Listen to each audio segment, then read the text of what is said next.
प्यारे बच्चों, ये है आपका mid term exam 2023-24 class 9 Sanskrit paper का सॉल्यूशन है। तो आइए देखते हैं पेपर का क्या पैटर्न है, साथ में आप अपने आंसर भी चेक कर पाओगे। तो फटाफट से एक बार वीडियो को लाइक कर लो और अपने सभी दोस्तों को शेयरिंग जरूर करें। साथ में चैनल पर अगर आप पहली बार आए हैं तो इसे सब्सक्राइब कर लेना, क्योंकि यहाँ पर आपको इसी तरह से सारी नई अपडेट, सारे पेपर आपको लगातार मिलते रहते हैं। तो पेपर का स्ट्रक्चर है 80 नंबर का पेपर है और 3 घंटे का पेपर होगा। क्या रहेगा प्रश्न पत्र में, तो वो आपको सबसे पहले समझना होता है, उसी के अकॉर्डिंग आपको अपने मार्क्स करने होते हैं। तो सबसे पहले अपठित बोधन यानी कि अनरीड पैसेज आएगा 10 नंबर का।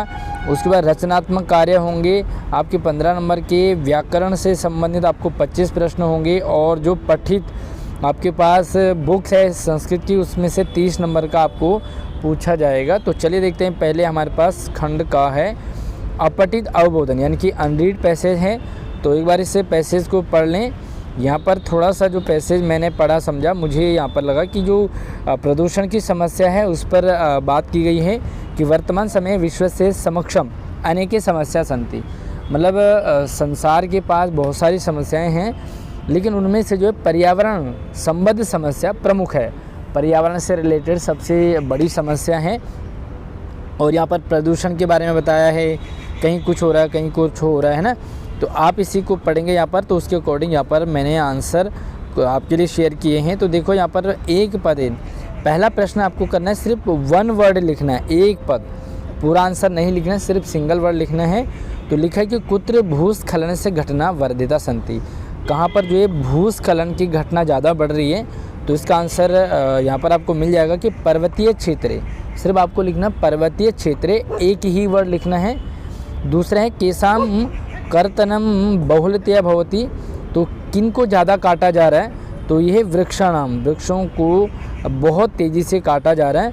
उसके बाद लिखा है कि कै जनहानि प्रतिदिनम भवति, जनहानि जो है किसके द्वारा हो रहा है, तो प्रदूषण जनित रोग ही, ठीक है, प्रदूषण के कारण जो रोग है उनके कारण जनहानि हो रही है।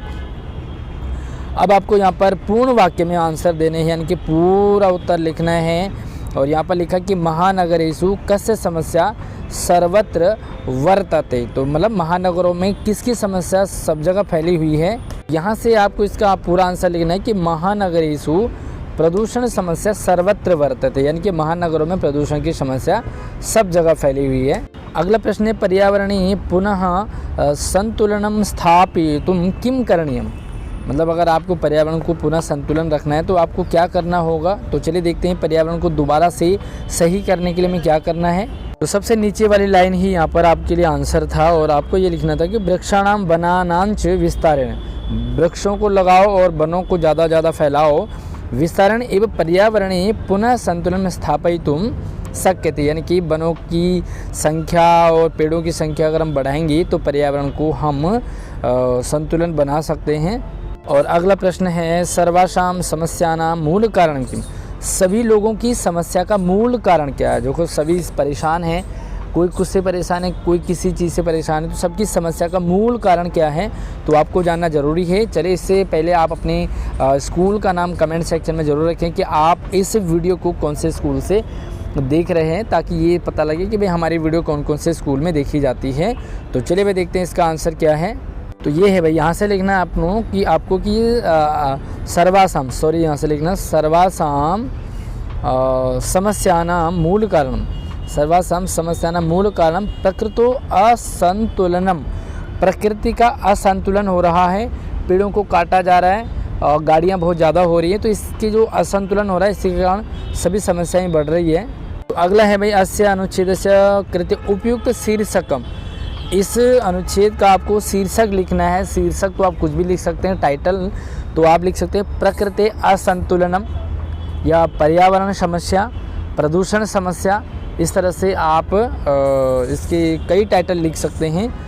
अब अगला है यहाँ पर आपको कुछ ग्रामेटिकल सवाल पूछे गए हैं। तो अद्य वयम पश्यामः, अद्य वयम पश्यामः, यहाँ पर जो है कर्तृपद क्या है, कर्ता कौन है, सब्जेक्ट कौन है, तो यहाँ पे कौन है, वयम, ठीक है, यानी कि हम देख रहे हैं, तो देखने वाला कौन है, हम है।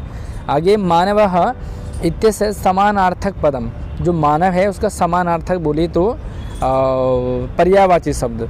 तो मानव का पर्यायवाची शब्द क्या होता है वो आपको यहाँ पर लिखना है। लेकिन यहाँ पर ये भी लिखिए कि मानव का जो है अनुच्छेद में कौन सा प्रयोग हुआ है। देखो मानव को मनुष्य भी बोलते हैं, नर भी बोलते हैं, मनुष्य भी बोलते हैं, लेकिन इस चैप्टर में जो ऊपर आपको अनुच्छेद दिया उसमें कौन सा वर्ड यूज़ किया गया है। तो यहाँ पर आप देखोगे आपको एक वर्ड मिलता है मनुष्य स्विकास है। तो यहाँ पर क्या वर्ड आया है मनुष्य। हालांकि मानव भी आया है लेकिन मानव तो खुद मानव ही है, तो मानव के लिए और क्या आया मनुष्य आया। ठीक है, तो इसका आंसर आपका मनुष्य हो जाएगा। ठीक है, तो यहाँ से आपको क्या लिखना है, इसका आंसर है मनुष्य।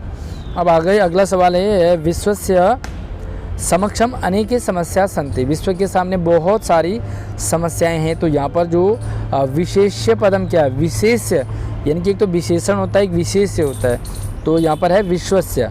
ठीक है, विश्व के सामने ये आपका विशेषण हो गया। महानगरेषु प्रदूषण समस्या सर्वत्र वर्तते अस्मिन वाक्य क्रियापदम। क्रिया कौन सा है भाई, तो काम जिस शब्द से काम के करने या होने का पता चलता है वो क्रिया होती है।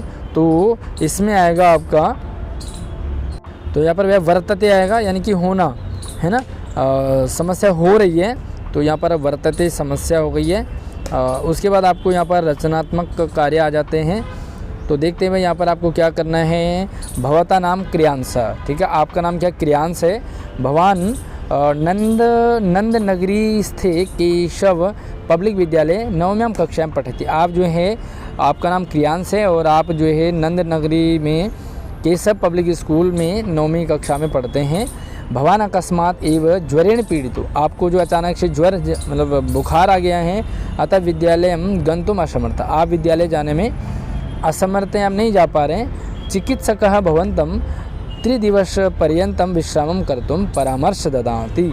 तो जो डॉक्टर ने कहा कि भाई आप जो 3 दिवस यानी कि 3 दिन का अवकाश लो, आराम करो। अतः 3 दिवस त्रयस्य अवकाश प्राप्यर्थम प्राचार्य। तो आपको भाई 3 दिन के लिए क्या करना है, एक लेटर लिखना है। तो 5 नंबर का है, ये तो आप आराम से कर सकते हैं जैसे हिंदी में करते हैं सेवा में श्रीमान। अब ये तो मैं आपको पूरा यहाँ पर नहीं बता पाऊँगा क्योंकि एप्लीकेशन लिखने का तरीका आपको पता होगा। तो आपको इसमें क्या करना है, एप्लीकेशन लिखना है संस्कृत में, और जैसे हिंदी में होता है वैसे सेम आपको करना है। ज़्यादा यहाँ पर हार्ड एंड फास्ट नहीं होता है। अगला है कि अद्य प्रदत्त चित्रम दृष्ट्वा मंजूषा प्रदत्त सहायन पंचवाक्यानि। यहाँ पे आपको एक चित्र दे रखा है, इंडिया गेट का चित्र है और मंजूषा आपको यहाँ पे दे रखी है। मंजूषा मतलब ये हेल्प के लिए है आपके लिए। आपको इन शब्दों से और इस पिक्चर को देख कर के 5 सेंटेंस बनाने हैं। ठीक है, तो ये जो है इंडिया गेट को भारत द्वार कहा इन्होंने। तो यहाँ पे लिख सकते हैं कि अत्र भारत द्वारस्य एक चित्रम अस्ति। ठीक है, पहला हो गया। देहल्याम, तो आप लिख सकते हैं भारत द्वारम देहल्याम स्थितो वर्तते। ठीक है, उसके बाद जनाः लिखो, तो अत्र बहवः जनाः परिभ्रमन्ति, बहुत सारे जन घूम रहे। इसी तरह से पर्यटन स्थल में कह सकते हैं कि भारत द्वारम एकम पर्यटन स्थलम वर्त अस्ति, है ना। गणतंत्र दिवस है तो गणतंत्र दिवस में यहाँ पर झंडा फहराया जाता है, परेड निकलती है। चित्राकर्षणम, ये जो है आँखों को अच्छा लगता है, मतलब बहुत सारा मतलब यहाँ पर देखने में अच्छा लगता है। कुर्वन्ति रम्यम, विशाल क्षेत्रम, बहुत बड़ा क्षेत्र है। इस तरह से आप लिख सकते हैं।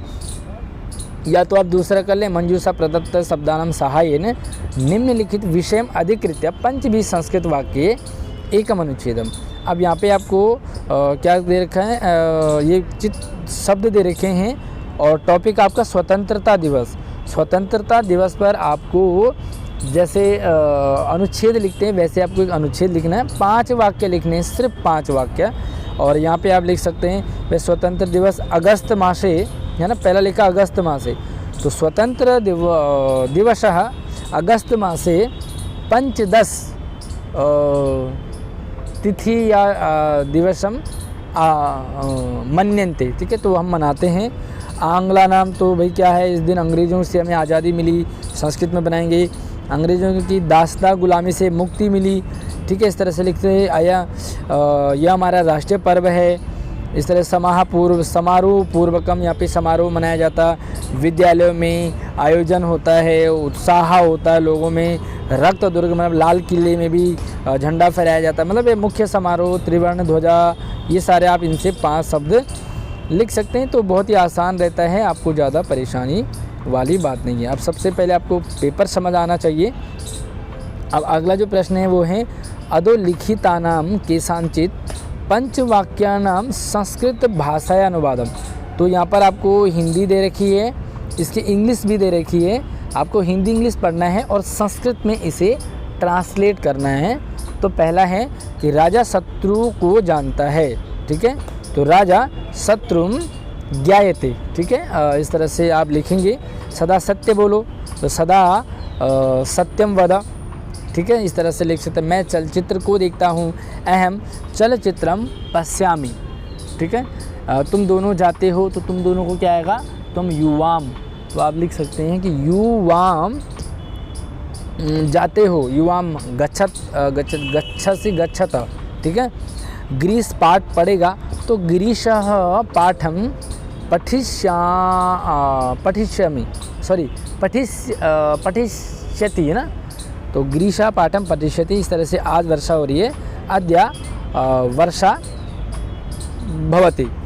इस तरह से आप यहाँ पर 5 लिख सकते हैं। अब देखो, मैं तो जल्दी जल्दी में आपको ये पेपर बना रहा हूँ, तो आपको थोड़ा बहुत यहाँ पर जो अगर दिक्कत आए तो आप मुझे कमेंट सेक्शन में बता सकते हैं। अब अगला सब प्रश्न है आपके पास कि अधोलिखित संधि विच्छेद करूँ, तो आपको संधि विच्छेद करना है, केवल चतुष्टय चारों का करना है। तो पहला है आपकी चारों का 5 दे रखा है, चारों का करना है संधि विच्छेद। हम या तो संधि करेंगे या संधि विच्छेद करेंगे।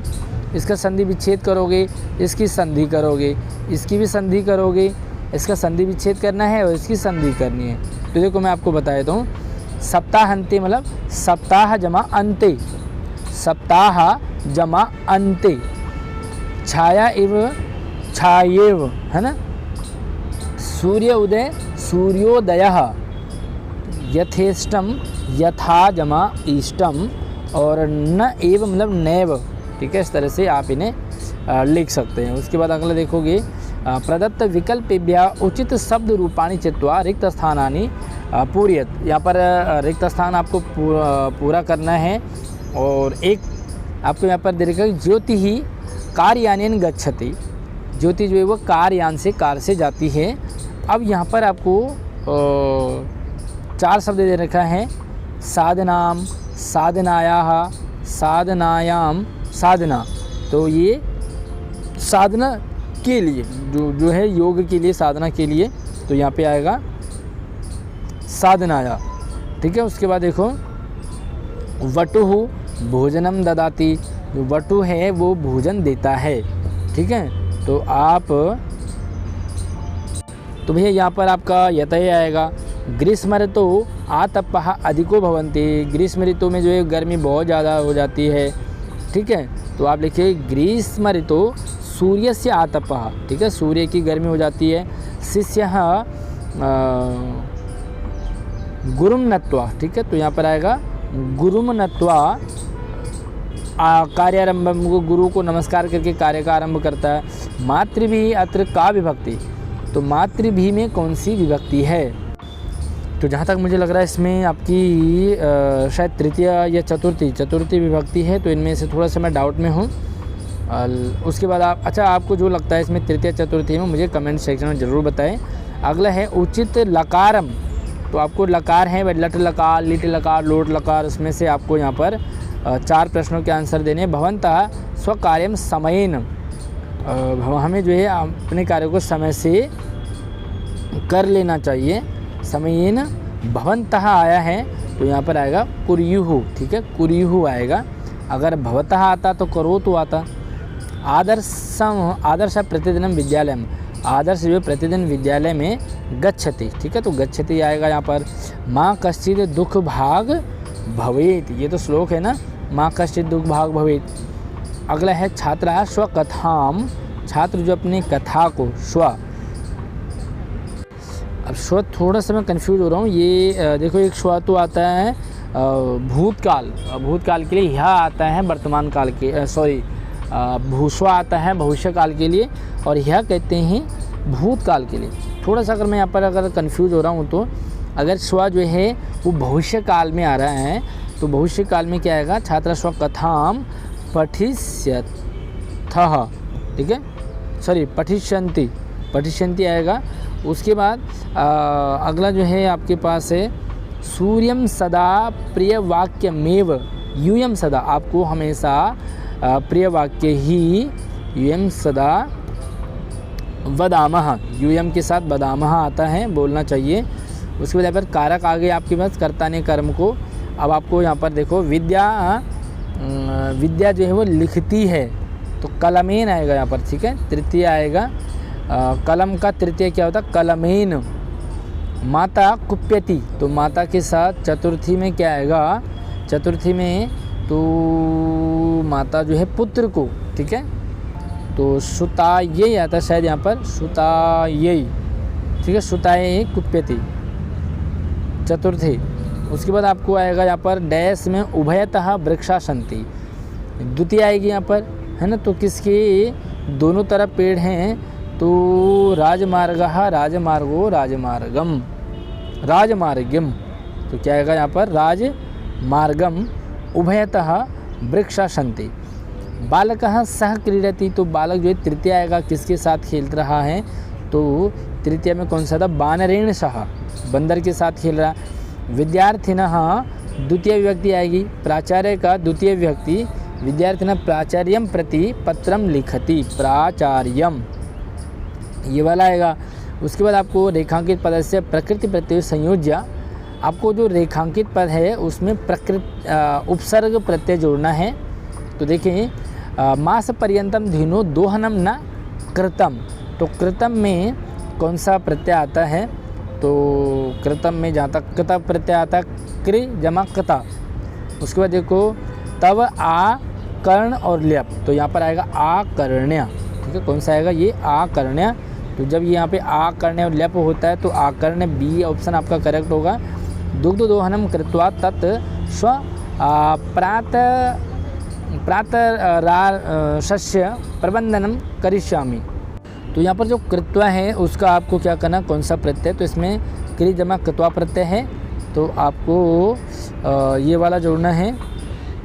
आगे जो को क्रीडी जमा तुमुन, तो क्रीडी जमा तुमुन बन के क्या बनेगा क्रीडितुम, तो ये वाला आपका क्रीडितुम ऑप्शन सही है। उसके बाद आपको अंका नाम स्थाने उचित संख्या पद, अंकों के स्थान पे आपको संख्या लिखनी है। तो यहाँ पर है संधि त्रय प्रकाराः भवन्ति, ठीक है। तो संधि जो है वो त्रय प्रकार, स्वर संधि, विसर्ग संधि और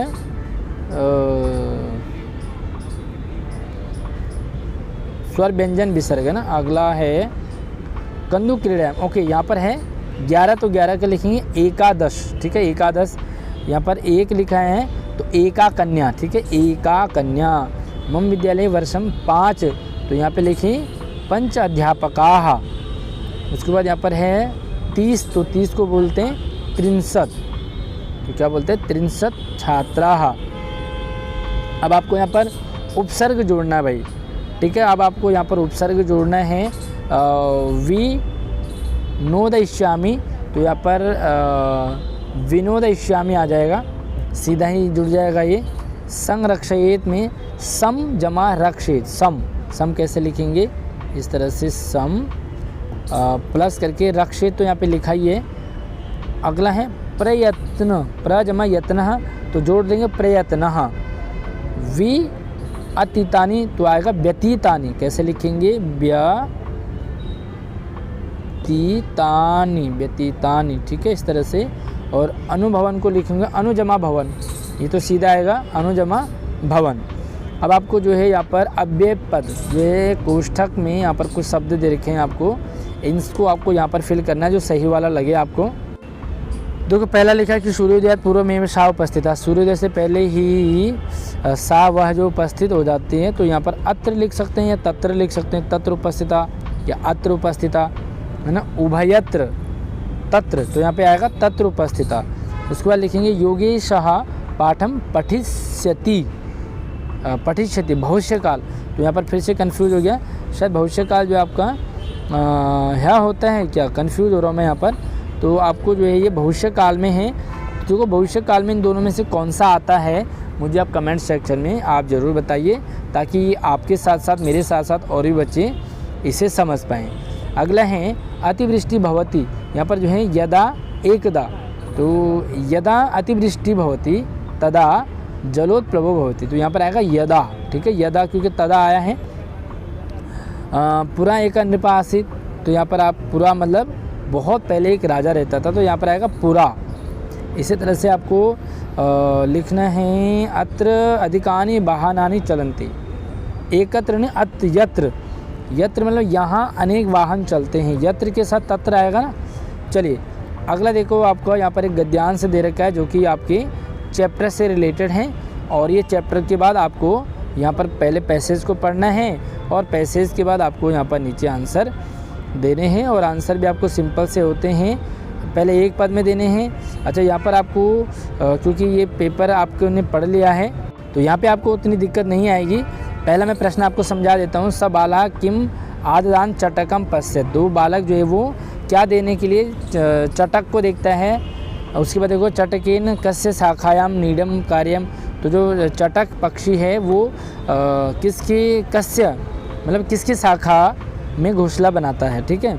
बालक पलायमानम कम अपश्यत, तो वो जाते टाइम किसे देखता है, एक एक वर्ड में आपको लिखना है। उसके बाद होगा यहाँ पर बालः चटकम किम अवदत्, वो चटक को जो है क्या कहता है, किम उक्त्वा चटक स्वकर्म व्यग्रः अभवत्, तो क्या करके जो है चटक जो है वो अपने कार्य में व्यग्र रहता है।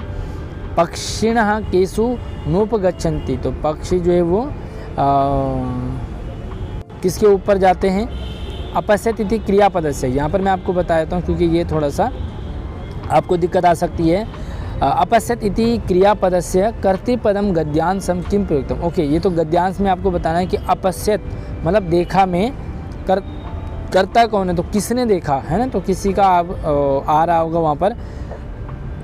आगे हैं कि कुक्कुरस्य इत्यस्य पर्याय पदम, तो कुक्कुर शब्द के लिए पर्याय पद यानी कि पर्यायवाची शब्द आया होगा, उसको लिखना है खिन्नो बालकः अत्र विशेषण पदम, तो विशेषण तो मैं आपको बताऊँ खिन्न जो है वो विशेषण है और बालक क्या है विशेष्य है। अब आपको पद्यांश को पढ़ करके यहाँ पर भी ऐसे सेम आंसर देने हैं। गुणा कुत्र गुणा भवन्ति, काः आस्वाद्य तोया भवन्ति, निर्गुणम प्राप्य गुणा के भवन्ति। अच्छा, एकेन पदनों के ये है आपका गुणगेषु गुणा भवन्ति ते गुण निर्गुणम प्राप्य भवन्ति दोषा। अच्छा, यहाँ पर लिखा है कि गुणा कुत्र गुणा भवन्ति, तो यहाँ पे आएगा गुणा गुणज्ञेषु, तो पहले में आएगा गुणज्ञेषु। आस्वाद्य तोया भवन्ति, का आस्वाद्य तोया भवन्ति, तो यहाँ पर आएगा नद्यः, ठीक है, पहले दूसरे में आएगा नद्या, तीसरे में आएगा निर्गुणम प्राप्य गुणा के भवन्ति, निर्गुणम प्राप्य गुणा के भवन्ति, तो निर्गुणम प्राप्य दोषा भवन्ति, ठीक है। अगला है पूर्ण वाक्य में नद्या कीदृशम प्रवहन्ति, तो नदी जो है कैसे बहती है, तो यहाँ पे लिखेंगे आस्वाद्य तोया नद्या प्रवहन्ति, है ना। उसके बाद लिखेंगे कदा नद्या अपेयाः भवन्ति, तो यहाँ पे आप लिखेंगे समुद्रम आसाद्य नद्या अपेयन्ति। गुणाः कम प्राप्य दोषा भवन्ति, यहाँ पर तो देखो आप यहाँ से पूरा आंसर लिख देंगे, कम प्राप्य गुणा भवन्ति, तो यहाँ पे आएगा गुणा निर्गुणम प्राप्य दोषा भवन्ति। चलिए आगे देखते हैं। यथा निर्देशम उत्तरत पेयस्य विपर्य पदम, तो भैया यहाँ पर जो है पेय शब्द का विपर्य पद आपको गद्यांश से ढूंढना है। गुणा भवन्ति तो कर्ता पदम क्या है, तो कर्ता आपका जो है वो गुणाः है। उसके बाद देखो कर्तृपदम आस्वादित या प्रबंध नद्यास्मिन वाक्य विशेषण पदम, तो विशेषण क्या है, विशेषण आस्वाद्य तोया, आस्वाद्य तोया यहाँ पर विशेषण है और विशेष्य है नद्या। अधोलिखित नाट्य है और आपको यहाँ पर नाट्य पठित्वा प्रदत्त प्रश्न, एक नाटक आपको दे रखा मल्लिका चंदन की बातें यहाँ पर हैं और नाटिका को पढ़कर आपको यहाँ पर कुछ प्रश्न दे रखे हैं, ये भी आप आराम से कर लोगे क्योंकि आप यहाँ पर थोड़ा सा टाइम ज़्यादा हो रहा है। पूर्ण वाक्य उत्तरत यहाँ पे आपको पूरे सेंटेंस देने हैं। अब यहाँ पर आस्वाद्य प्रसादम, यहाँ पे आपको क्या बताना है, क्रियापदम, क्रिया कौन सा है इसमें, आस्वाद्य पदम में आस्वाद्य ये क्रिया हो गई अब विशेषण पदम यात्रा तो सम्यक सफला जाता, यात्रा। अब विशेष पदम आपको बताना है तो यहाँ पर विशेष यात्रा तो सही। अच्छा यहाँ पर जो है विशेष कौन है तो ऊपर आपको पैसेज में मिल जाएगा। अप्रियम इत्यस्य विपर्यय पदम, तो आपको अप्रियम का विपर्यय पद नाट्यांश में छांटना है नाटक में। अब आपको रेखांकित पद है प्रश्न निर्माण। चलिए मैं प्रश्न निर्माण आपको करवा देता हूँ। मंद मंदम समीरः वहति, तो समीरः की जगह आएगा कह, क्या आएगा कह। मंदा मंदा कह प्रवहति। स्वादून भक्षक वलान ते दास्यामि, तो यहाँ पर है स्वादून, स्वादून तो यहाँ पे आएगा केन, आएगा केन। ते दास्यामि भक्ष वलान। अच्छा यहाँ पर कहा ही आएगा। यहाँ पर लतानाम नितांतम शांतिशीलम लतानाम, तो यहाँ पे आएगा काम, आएगा यहाँ पर आएगा काम, ठीक है काम आएगा। कुक्कुरः मनुष्याणाम मित्रम अस्ति, तो कहा आएगा यहाँ पर कहा मनुष्याणाम मित्रम अस्ति। ललित कोकिला काकलीनाम कलापाः, तो यहाँ पर आएगा कलापाः विलसन्ति, के आएगा यहाँ पर आएगा के, यहाँ पे आएगा के। चलिए आगे देखते हैं। और मंजूषा पदम श्लोकस्य अन्वय। अब आपको यहाँ पर इसे अन्वय करना है। ये श्लोक हैं और आपको यहाँ पर श्लोक से देकर के आपको यहाँ पर इसे पूरा करना है। 3 सेंटेंस आपको यहाँ पर लिखने हैं, तो आप ऊपर श्लोक को देख करके लिख सकते हैं। गुणेषु किम कर्तव्य, यहाँ पर भी आपको सेम करना है दोनों। अब ये नीचे आपको मंजूषा दे रखी है, तो इसमें से आपको छांट कर के ऊपर इनमें लिखना है। आगे देखते हैं भावार्थम। अब आपको इसकी हिंदी बतानी है, तो हिंदी आपने संस्कृत पढ़ी होगी, आपके टीचर ने पढ़ाई होगी, तो आप यहाँ पर इसकी संस्कृत लिख सकते हैं। भाई मधुर मंजरी पिंजरी भूतमाला, ये आपको पढ़ाया होगा, तो इसकी हिंदी आपको लिखनी है। देखो यहाँ पर अच्छा भावार्थ लिखना आपको, तो ये भावार्थ यहाँ पे आपको मंजूषा दे रखी है। मंजूषा में आपको 3 शब्द हैं, कौन सा कहाँ पर आएगा वो आपको सेट करना है। कथांशम समुचित क्रमेण। अब ये कथा है, कहानी है, आपने कहानी पढ़ी होगी, मैं आपको पूरी कहानी यहाँ पे दिखा देता हूँ। और इस कहानी को आपको क्या सीरियल वाइज लगाना है, मतलब पहले क्या हुआ, तो सबसे पहले मेरे ख्याल से ये होगा। पुरा कस्मित ग्रामे एका निर्धना वृद्धा स्त्री निवसत। पूरा बहुत पहले की बात है, किसी गांव में एक गरीब बूढ़ी रहती थी, है ना। तो इस तरह से पहली लाइन आ गई।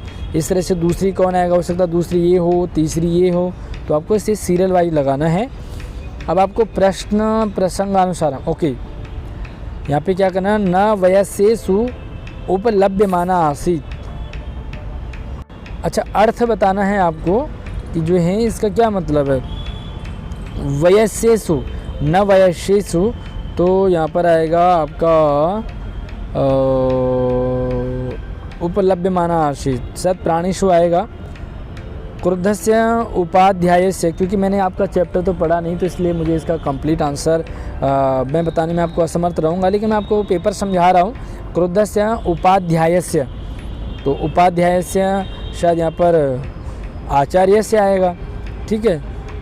उसके बाद देखो प्रीतो बालः तम इत्थम समबोधयन्। प्रीतो बाला, प्रीतो बालः, तो प्रीतो बाला यानी कि प्रसन्न बाला आएगा। इसी के साथ ही आपका अगला है इति विचार्य त्वरितम, तो त्वरित का हो जाता शीघ्रम। त्वरित मतलब जल्दी, शीघ्र मतलब जल्दी। तेषाम अर्थे सम्मेलनम। अब आपको यहाँ पर अर्थ मिलाने हैं, किसका क्या मतलब है, किसका क्या मतलब है। लो भाई मैंने यहाँ पे मिला दिया आपका। केली भी मतलब होता है क्रीड़ा भी, अली नाम होता है भ्रमणा नाम, अली जो है भ्रमर को कहते हैं। तंद्रालु मतलब आलसी, और स्वादुनी मिष्ठानानि, स्वादिष्टानी मतलब स्वाद लेके, है ना। चलिए आगे बढ़ते हैं। और ओके, तो ये आपका पूरा पेपर हो गया भाई। तो चलिए भाई वीडियो को फटाफट से लाइक कर दो और अपने सभी दोस्तों को शेयर कर दो। बाकी कितने नंबर आपके आ रहे हैं मुझे कमेंट सेक्शन में ज़रूर बताइए। मैं इस समय पार्क में बैठा हूँ, इसलिए आपको बहुत शोर शराबा भी आया होगा, इसके लिए मैं थोड़ा सा माफ़ी चाहता हूँ। तो चलिए अगली वीडियो मिलते हैं, तब तक आप अपना ख्याल रखिए। चैनल को सब्सक्राइब कर लो और अपने प्यारे से स्कूल के नाम के साथ अपना नाम आप कमेंट सेक्शन में ज़रूर रखें। धन्यवाद।